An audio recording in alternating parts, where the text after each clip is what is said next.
Tutorial cara misahin anakan dari indukannya bromelia kayak gimana ya? Oke, siap. Caranya itu mudah banget ya. Yang pertama itu kita amati dulu, anaknya ini sudah siap dipisahin apa belum.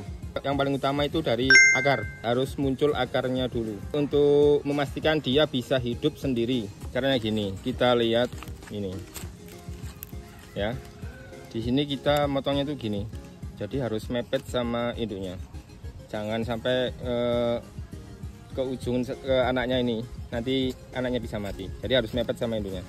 Oh, nah, gitu. Cukup gitu aja.